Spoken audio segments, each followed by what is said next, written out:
Doctor اسرار احمد کی آواز میں جب شرک کا ذکر آتا تھا تو لگتا تھا جیسے کوئی حکیم مردہ دلوں پر زندگی کے پانی کا نمک چھڑک رہا ہو۔ وہ کہتے تھے شرک صرف باطن کا نام نہیں، یہ وہ باریک زہر ہے جو انسان کے یقین میں چھپ کر اسے اللہ سے دور لے جاتا ہے۔ میں نے جب یہ الفاظ سنے تو مجھے اپنے اندر ایک ٹوٹا ہوا انسان نظر آیا، ایسا انسان جو سجدہ تو اللہ کو کرتا تھا مگر بھروسہ لوگوں پر۔ شہر کی تنگ گلیوں میں ایک پرانا سا گھر تھا جہاں عدیل اپنی ماں کے ساتھ رہتا تھا۔ باپ بچپن میں ہی گزر گیا تھا، ماں نے سلائی کر کے اسے پڑھایا لکھایا۔ عدیل دل کا اچھا تھا مگر دنیا کی چمک دھمک نے اسے دھیرے دھیرے اصل راستے سے دور کر دیا تھا۔ کالج میں اسے نئے دوست ملے، نئے خیالات ملے اور اس کے دل میں عقیدے کی بنیاد کمزور ہو گئی۔ ایک دن اس نے انٹرنیٹ پہ ڈاکٹر اسرار احمد کے بیان سنا۔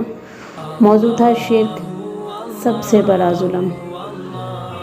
ڈاکٹر صاحب کی آواز میں عجیب سا درد تھا۔ وہ کہہ رہے تھے انسان جب اللہ کے سوا کسی اور کو اپنا سہارا سمجھ لیتا ہے تو اصل میں وہ اپنی روح پر ظلم کرتا ہے۔ شرک صرف باطن کو سجدہ کرنا نہیں بلکہ دل کا کسی اور سے وابستہ ہو جانا بھی شرک ہے۔ یہ جملے عدیل کے دل میں تیر کی طرح لگے۔ اسے یاد آیا کہ وہ اکثر مشکل وقت میں لوگوں پر بھروسہ کرتا تھا، پیسے کو اپنا سب کچھ سمجھتا تھا اور اللہ سے صرف رسماً دعا کیا کرتا تھا۔ اس رات عدیل دیر تک نہ سو سکا۔ ماں نے پوچھا بیٹا خیر تو ہے؟ آج تم بہت چپ ہو۔ اس نے کہا ہلکی سی مسکراہٹ کے ساتھ کہ امی بس زندگی کے بارے میں سوچ رہا ہوں۔ ماں نے اس کے سر پر ہاتھ پھیرا، بیٹا اصل زندگی اللہ سے جڑ کر ملتی ہے، جو دل اللہ سے کٹ جائے وہ کبھی سکون نہیں پاتا۔ یہ الفاظ سن کر عدیل کی آنکھوں میں آنسو آ گئے۔ اگلی شام وہ مسجد میں چلا گیا، وہاں ایک بزرگ بیان سنا رہے تھے۔ اتفاق سے بات شرک پر تھی۔ بزرگ نے کہا بیٹا شرک کا سب سے بڑا نقصان یہ ہے کہ انسان اپنی پہچان کھو دیتا ہے، وہ اللہ کا بندہ رہ کر دنیا کا غلام بن جاتا ہے۔ عدیل کو محسوس ہوا جیسے یہ بات صرف اسی کے لیے کہی گئی ہو۔ اسے اپنی زندگی کا ہر لمحہ یاد آیا جب اس نے لوگوں پر بھروسہ کیا، لوگوں سے امیدیں لگائی، اللہ کو پیچھے چھوڑ دیا۔ پرانی یادیں، عادتیں، دوستوں کو چھوڑنا بہت مشکل تھا۔ عدیل ایک دن اپنے دوست سعد کے ساتھ تھا۔ سعد اسے کامل بابا کے پاس لے گیا۔ سعد کا عقیدہ تھا کہ ہر مسئلہ تعویذ سے حل ہو جاتا ہے۔ عدیل بھی مجبوری میں چلا گیا۔ عامل نے اسے ایک دھاگا دیا اور کہا یہ پہن لو، قسمت بدل جائے گی۔ گھر آ کر عدیل نے وہ دھاگا ہاتھ میں پکڑا تو اسے ڈاکٹر اسرار کے الفاظ یاد آ گئے، جب تم کسی دھاگے، پتھر یا انسان کو طاقت دینے لگتے ہو تو سمجھ لو تمہارا عقیدہ کمزور ہو گیا، زخمی ہو چکا ہے۔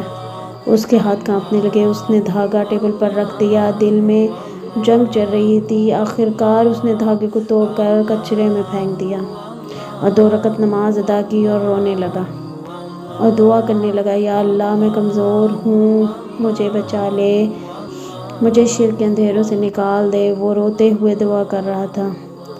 دن گزرتے گئے۔ عدیل دھیرے دھیرے نماز کی طرف پلٹ گیا۔ ماں اس کی تبدیلی دیکھ کر خوش ہوتی مگر اصل امتحان تب آیا جب اس کی نوکری کی ضرورت پڑی۔ ایک جگہ سفارش اور رشوت کے بغیر کام ممکن نہ تھا۔ اس کے دوست نے کہا تھوڑی سی رشوت دے دو ورنہ زندگی بھر دھکے کھاتے رہو گے۔ عدیل کا دل ہل گیا۔ اسے لگا شاید مجبوری میں یہ کرنا پڑے، مگر پھر اسے یاد آیا کہ جب تم حلال اور حرام کا فرق پیسے کے لیے مٹا دیتے ہو تو یہی خود پر ظلم ہے اور یہی شرک کی ایک قسم ہے۔ تو عدیل نے سفارش سے انکار کر دیا۔ نوکری نہ ملی مگر اس کے دل میں عجیب سا سکون تھا۔ ماں نے تبدیلی دیکھی، تسلی دی، بیٹا رزق اللہ کے ہاتھ میں ہے، انشاءاللہ تمہارے حصے کا تمہیں ملے گا۔ کچھ ہفتوں کے بعد اسے ایک چھوٹی سی کمپنی سے حلال نوکری مل گئی۔ تنخواہ بہت کم تھی لیکن سکون تھا، برکت تھی۔ عدیل کو پہلی دفعہ محسوس ہوا کہ اصل امیری دل کا اطمینان ہے، دل کا سکون ہے۔ ایک رات وہ ماں کے پاس بیٹھا تھا۔ ماں نے پوچھا، بیٹا تم اتنا بدل کیسے گئے؟ عدیل نے مسکراتے ہوئے کہا، امی میں نے صرف اتنا سمجھا کہ اللہ کے سوا کوئی سہارا نہیں، باقی ہر سہارا مکڑی کے جال کی مانند ہے۔ اس نے ماں کو ڈاکٹر اسرار کے بیانات کے بارے میں بتایا۔ ماں کی آنکھوں سے آنسو نکل آئے۔ ماں نے اسے دعائیں دی، اللہ تمہیں ہر امتحان میں کامیاب کرے۔ کہانی یہاں ختم نہیں ہوئی، کہانی یہاں ختم نہیں ہوتی۔ زندگی میں پھر بھی مشکلات آتی ہیں، کبھی پیسے کی تنگی، کبھی رشتوں کے مسائل۔ اسی طرح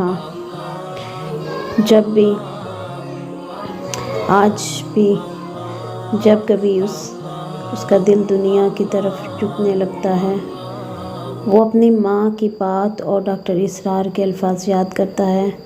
پھر وہ اپنے دل سے پوچھتا ہے، تو بندہ کس کا ہے، اللہ کا یا دنیا کا؟ اور یہ سوال اسے ہر بار شرک کے اندھیرے سے بچا لیتا ہے۔ تو یہ سوال ہم سب کو اپنے دل سے پوچھنا چاہیے۔